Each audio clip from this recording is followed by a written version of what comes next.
I'm going to be celebrating Cinco de Mayo with a Fresh Express Mexican-style salad kit. These kits are so fresh and so easy. I first warmed up the chicken and added the Mexican-style seasoning.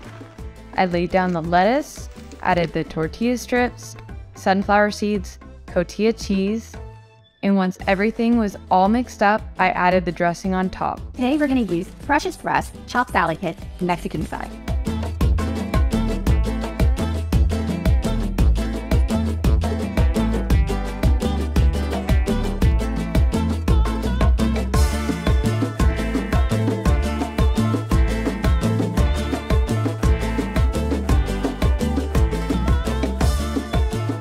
We have the Twisted Caesar chopped salad kit. The flavor is avocado Caesar and has romaine lettuce, yellow and blue tortilla strips, corn kernels, grated Parmesan, and avocado Caesar dressing. I'm so excited for this one because Caesar salad is my favorite and I love avocado so much. It's going to be so delicious.